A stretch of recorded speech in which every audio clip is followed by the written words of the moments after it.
In the heart of Southeast Asia, a city awakens under the pale light of dawn.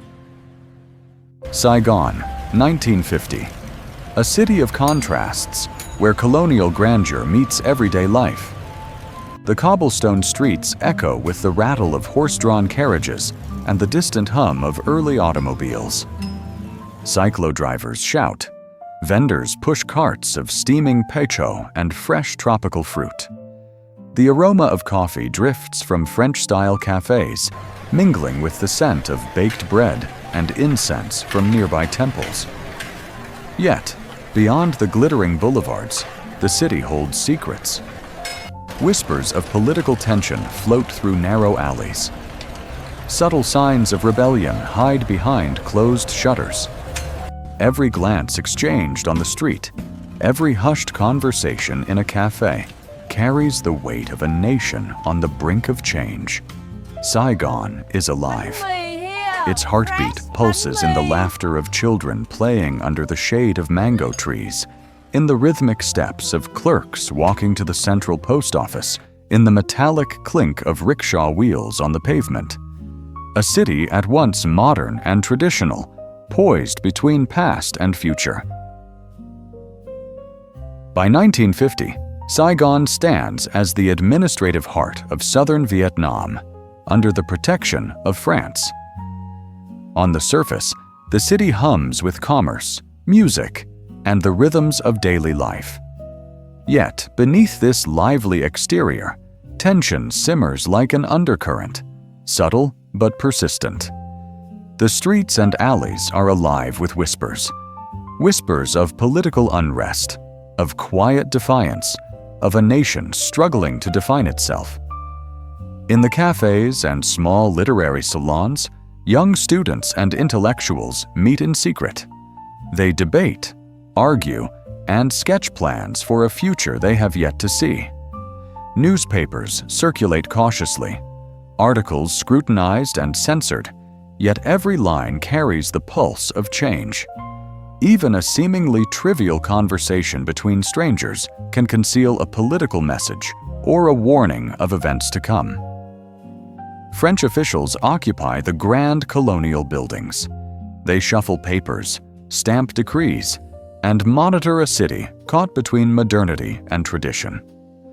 Their presence is formidable, imposing order, yet powerless to fully control the undercurrents stirring in the streets below. Markets, tram stations, and narrow alleys become arenas for subtle acts of resistance. A pamphlet tucked under a door, a coded glance between strangers, a clandestine meeting in a dim cafe. Meanwhile, military patrols move quietly, observing, noting faces, monitoring gatherings. Fear and curiosity coexist in the air. Every citizen is aware that the city is both a stage and a battlefield. History is pressing forward, quietly shaping every building, every street, every encounter. And yet, amidst these tensions, life continues. Children play under mango trees, women carry baskets of food along busy sidewalks, and the clatter of cyclo wheels forms a steady rhythm that mirrors the pulse of the city. Saigon exists in a delicate balance, a city alive with the energy of commerce, culture, and covert political activity. Its streets speak, not in loud proclamations, but in 1,000 subtle gestures that together tell the story of a society on the brink of transformation. Saigon, 1950, is a city where worlds collide. French jazz drifts from dimly lit clubs along the boulevards, weaving through the chatter of street vendors and the clatter of bicycle wheels. Women in flowing ao dai walk gracefully beside men in tailored suits. Cyclo-drivers shout, their passengers swaying gently as the vehicles weave through traffic, while the aroma of freshly brewed coffee mingles with the scent of tropical fruits, incense, and sizzling street food. Theaters screen French and American films, their stories offering glimpses of distant lands and dreams beyond the Mekong. In cafes, artists, writers, and musicians gather to debate, compose, and create. Lyrical Vietnamese poetry is whispered alongside the reading of the latest French novels. Every corner of the city hums with creativity. Saigon is alive, not just in its commerce or streets, but in its spirit. A vibrant dialogue between tradition and modernity. In the markets, women haggle skillfully, bargaining over silk and spices. Children run barefoot across crowded alleys, their laughter rising above the chatter of merchants. Monks in saffron robes walk quietly among the crowd, their presence a reminder of centuries-old traditions amidst a rapidly changing urban landscape. Music, food, art, and faith coexist, painting a city rich in contrasts. Evenings bring a new rhythm. Cafés glow softly with lantern light. Couples stroll along the boulevards, the distant notes of jazz mingling with the faint call of a street vendor selling late-night snacks. Artists sketch the city's vibrancy, capturing moments of life, both ordinary and extraordinary. Saigon thrives in this delicate balance, where East meets West, the past meets the present, and every street tells a story of adaptation, resistance, and cultural fusion.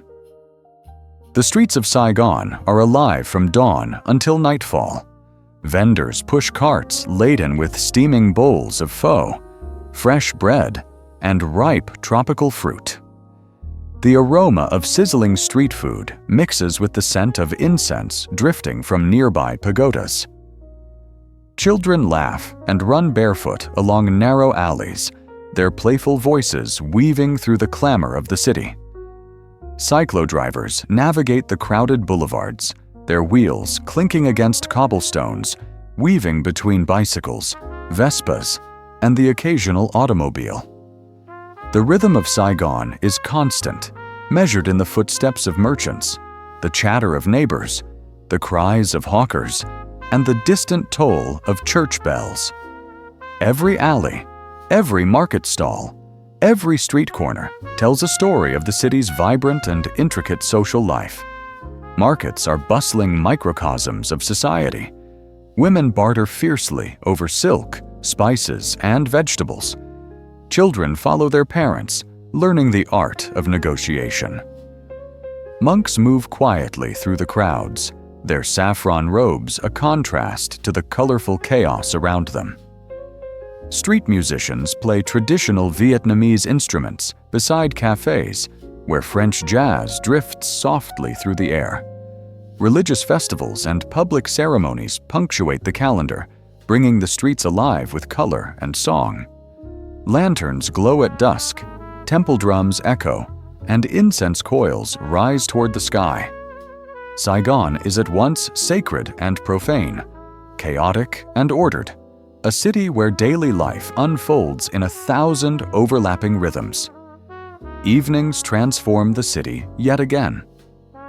The golden glow of streetlights illuminates the colonial facades.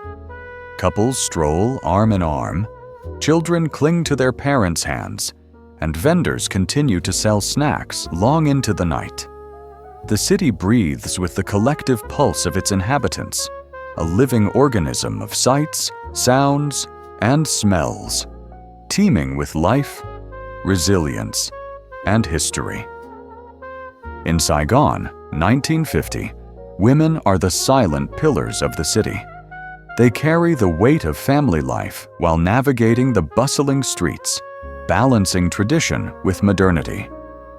Young girls attend schools where French is taught alongside Vietnamese, learning arithmetic, literature, and history. Some dream of careers, others of family, but all are part of a society in flux. Mothers rise before dawn, preparing meals over charcoal stoves, their movements precise and rhythmic. They carry baskets of food to the markets, weaving through crowds with practiced grace. Sisters, daughters, and aunts gather at temples to pray, their voices a quiet chorus amidst the city's cacophony. At home, families eat together, sharing stories of the past and hopes for the future. the cafés and streets also reveal a changing social landscape. Women sip coffee in Parisian-style cafés, discussing literature, art, and the news. Some wear Western dresses, others ao dai, yet all navigate the fine line between tradition and progress. The city's intellectual circles include women debating politics, hosting salons, and writing essays that challenge societal norms. Education is a beacon of hope. Schools hum with activity as children recite lessons, practice handwriting, and learn geography of distant lands.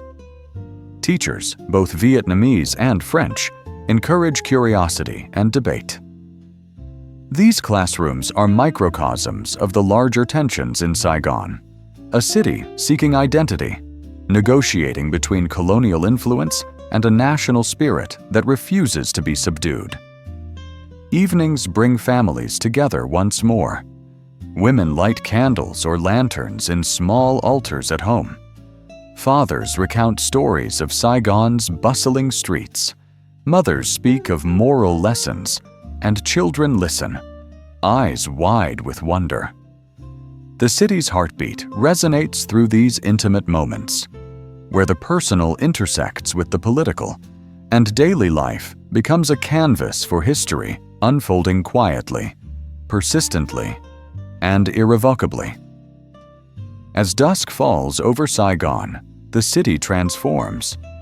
The orange glow of the setting sun reflects on the Saigon River, turning the water into liquid fire. The streets that roared with commerce and politics now breathe differently. Lanterns are lit, bicycles clatter across stone pavements, and the distant hum of radios carries songs, French ballads, Vietnamese folk melodies, and American jazz drifting into the tropical night. The city at night is both alive and contemplative. Along Jong Khoi Street, once known as Rue Katina, neon signs flicker to life. Bars and clubs open their doors, where soldiers, expatriates, and locals mingle, raising glasses to uncertain tomorrows. In quieter alleys, street vendors fan their charcoal fires, selling bowls of steaming pho, grilled meats, and sweet chai to late-night wanderers. The aroma of food blends with the humid air, wrapping the night in warmth and familiarity. Families retreat indoors, where light from oil lamps glows gently against wooden shutters. Children drift to sleep as parents whisper stories, some of tradition, others of the war that lingers beyond the horizon. The walls of Saigon hold these memories tightly, like secrets passed from one generation to the next. But the night also deepens the city's contradictions. In grand villas, the elite dance to gramophones, while only streets away, workers collapse into slumber after a day of relentless labor. Priests chant in dimly lit churches, monks ring bells in temples, and hidden revolutionaries whisper plans for a future yet to be written. Each sound, each silence, becomes a thread in Saigon's vast tapestry. For those who walk the boulevards at night, the city feels eternal. The cool air carries whispers of the past, mingling with the unspoken dreams of tomorrow. Saigon, in 1950, is a place caught between eras, a city of light and shadow, memory and hope. And as the clock ticks past midnight, Saigon does not sleep. It remembers.